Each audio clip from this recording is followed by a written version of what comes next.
वालेकुम। I hope everybody is doing well. तो आज हम डिस्कस करेंगे रैशनलिज्म बाय रेनी डिकार्ड्स को। और इससे पिछले लेक्चर में मैंने रैशनलिज्म का जो बेसिक इंट्रोडक्शन है जस्ट उसे डिस्कस किया था। और आज हम लोग देखेंगे कि कैसे रेनी डिकार्ड्स जो है वो रैशनलिज्म पर बिलीव रखते हुए अपनी थ्योरीज देते हैं और अपना जो उनका पॉइंट ऑफ व्यू है उन्हें प्रूव करते हैं। तो सबसे पहले हम लोग इंट्रोडक्शन देखते हैं रेनी डिकार्ड्स का। रेनी डिकार्ड्स एक फ्रेंच फ़िलासफ़र थे और इन्हें फादर ऑफ रैशनलिज्म कंसिडर किया जाता है। जिस फ़िलासफ़र ने सबसे पहले रैशनलिज्म पे काम किया वो कौन है? रेनी डिकार्ड्स।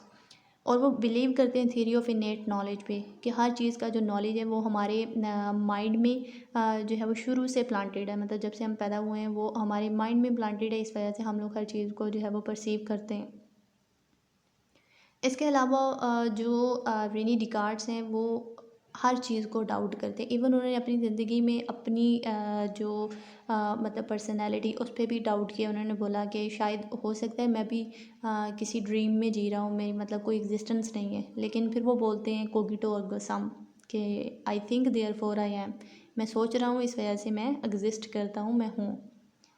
तो उनका जो फेमस काम है वो है मेडिटेशन ऑन फर्स्ट फ़िलॉसफ़ी, जिनमें वो डिस्कस करते हैं मेथड ऑफ डाउट को।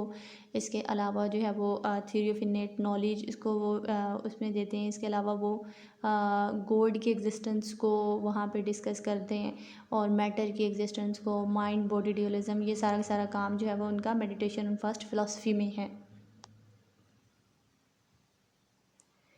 तो इसके बाद जो है वो हम लोग देखते हैं method of doubt by René Descartes. तो René Descartes doubted everything to reach the reality.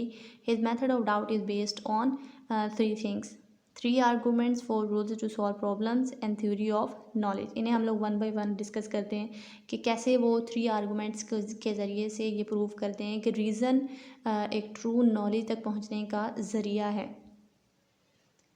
तो सबसे पहला जो उनका आर्गूमेंट है वो है sense perception argument. Sensory perception is not a reliable source of knowledge, for example rope snake confusion. तो सेंसरी परसेप्शन में वो बोलते हैं कि जो सेंसरी हमारे ऑर्गन्स हैं उनके थ्रू जो हम लोग नॉलेज हासिल करते हैं वो रिलायबल सोर्स नहीं होती, क्योंकि वो कन्फ्यूजन का बाइस भी बन सकती है। जैसे रोप स्नेक कन्फ्यूजन है कि अगर हमने किसी रस्सी को देखा है और हमें वो दूर है, इस वजह से हमें ऐसे लग रहा है कि वो स्नेक है, तो लेकिन वो स्नेक नहीं है, वो रोप है। तो यही बात वो करते हैं कि जो हमारी सेंसरी ऑर्गन्स है वो ट्रू नॉलेज को गेन करने का एक ज़रिया नहीं है। इसके बाद वो बोलते हैं कि इसका सोल्यूशन क्या है, वो obtain true knowledge through reason.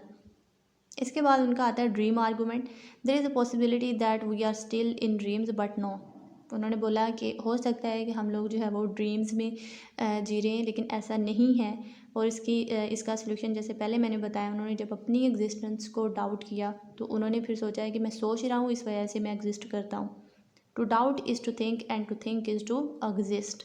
कि जब आप किसी चीज़ पर डाउट करते हैं, इसका मतलब आप सोच रहे हैं। आप सोच रहे हैं तो इसका मतलब आप एग्जिस्ट भी करते हैं। फिर वो बोलते हैं think therefore I am, cogito ergo sum। इसके बाद जो तीसरा आर्गूमेंट वो देते हैं वो है evil demon argument. Maybe some evil demon is controlling as for example PUBG. तो उन्होंने बोला कि हो सकता है कि कोई इवल डेमन है हमारे पीछे, कोई शैतान है जो हमें कंट्रोल कर रहा है। जैसे हम लोग पबजी में जब हम लोग गेम खेल रहे होते हैं तो हमें ऐसे लग रहा होता है कि हमें कोई चीज़ है जो कंट्रोल कर रही है। तो फिर वो ये आर्गूमेंट देते हैं कि गॉड जो है वो हमें मतलब कंट्रोल कर रहे हैं और वो एक इन्फिनाइट बीइंग है। उनके एग्जिस्टेंस को वो प्रूव करने के लिए क्या बोलते हैं कि God is infinite, so he himself implanted the concept of everything in human mind. इस वजह से उन्होंने जो है वो हर चीज़ का जो कॉन्सेप्ट है वो हमारे माइंड में इम्प्लांट किया है। तो इसका मतलब है कोई इवल डेमन हमें कंट्रोल नहीं कर रही। इसके बाद वो बोलते हैं कि चीज़ों को जो है वो समझने के लिए 4 रूल्स पर अमल करना ज़रूरी है, जिसमें से वो फर्स्ट कहते हैं कि accept nothing as true that is not self evident. उन्होंने बोला है किसी भी चीज़ को आप उस वक्त तक सही ना माने जब तक वो सेल्फ एविडेंट ना हो, जब तक वो अपना सबूत खुद ना दे। I think therefore I am, जिस वजह से वो बोलते हैं कि मैं सोच रहा हूँ, इस वजह से मैं एग्जिस्ट करता हूँ। Divide problems into simple parts. दूसरे स्टेप में आपने क्या करना है, किसी भी प्रॉब्लम को जिसका आपने सोल्यूशन तलाश करना है, आपने उसे सिंपल एस्पेक्ट्स में डिवाइड करना है। इसके बाद तीसरा क्या होगा, progress from simple aspect to complex aspects of things, कि आपने सिंपल चीज़ों को पहले डिस्कस करना है, उनकी तह तक जाना है, फिर आपने कॉम्प्लेक्स चीज़ों की तरफ जाना है।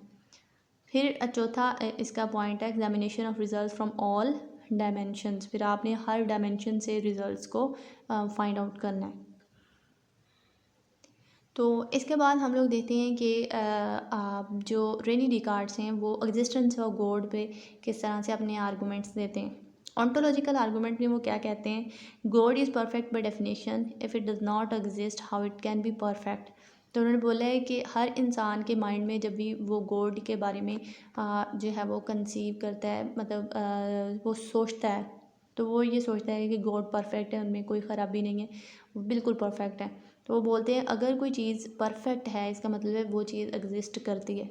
तो अब हमें कैसे पता चलता है कि वो चीज़ एग्जिस्ट करती है या नहीं करती, तो फिर वो कॉस्मोलॉजिकल आर्गूमेंट के ज़रिए से बोलते हैं idea of God is in mind, God is an infinite being, humans are finite so they can not provide knowledge about an infinite being, the idea of God is planted in the mind of humans by God himself. उन्होंने बोला जो God है वो infinite being है और जो इंसान है वो फिनाइट है। तो इंसानों की जो सोच है वो महदूद है, वो ऐसे इनफिनाइट बीइंग के बारे में कोई इन्फॉर्मेशन नहीं दे सकते, मतलब वो गॉड के बारे में इंफॉर्मेशन प्रोवाइड नहीं कर सकते क्योंकि वो खुद फिनाइट है। और जो आइडिया है गॉड का वो कहाँ से आया, वो इंसान के माइंड में गॉड ने खुद प्लांट किया है। इस वजह से इंसान के माइंड में गॉड का परसेप्शन है, और परसेप्शन क्या है कि वो परफेक्ट है, वो परफेक्ट है तो इट मीन कि वो एग्जिस्ट भी करता है। इसके बाद जो है वो उन्होंने एग्जिस्टेंस ऑफ मैटर को प्रूव किया रीज़न के through. According to Descartes material things exist in space and time. तो डिकार्ड्स बोलते हैं कि जो मटेरियल थिंग्स हैं वो स्पेस और टाइम में दोनों में एग्जिस्ट करती हैं। डिकार्ड्स डिफाइंड मैटर एक्सटेंशन और प्रॉपर्टी ऑफ ऑक्यूपाइंग स्पेस, और वो मैटर को एक्सप्लेन करते हैं कि हर वो चीज़ मैटर है जो स्पेस को ऑक्यूपाई करती है और टाइम में मौजूद होती है। जैसे एग्जांपल देख लें कैंडल की, कैंडल जब जल रही होती है तो तब भी मतलब वो एग्जिस्ट करती है, जब वो जल जाती है तो उसके पीछे जो उसका सॉफ्ट मटेरियल बच जाता है वो भी जो है वो टाइम और स्पेस में एग्जिस्ट करता है, तो it means it's a material thing. तो इस तरह से वो मैटर की एग्जिस्टेंस को प्रूव करते हैं। इसके बाद है mind body dualism. Mind body dualism में डिकार्ड्स क्या करते हैं, वो डिवाइड करते हैं ह्यूमन को दो पार्ट्स में। वो बोलते हैं ह्यूमन जो है वो मेंटल बीइंग और मटेरियल बीइंग पर मुश्तमिल है। मेंटल बीइंग में क्या है, हमारा माइंड है, और मटेरियल बीइंग में क्या है, हमारी सारी बॉडी है।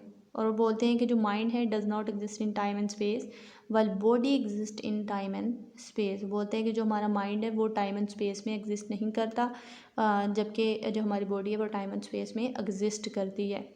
लेकिन यहाँ पे क्रिटिसिज्म उन पे ये आता है कि how body and mind are connected, कि अगर दोनों डिफरेंट हैं, उनको उन्होंने एक जो है वो मतलब डिवाइड कर दिया दोनों को, माइंड और बॉडी को, तो फिर इन दोनों के दरमियान कनेक्शन जो है वो किस तरह से पॉसिबल है।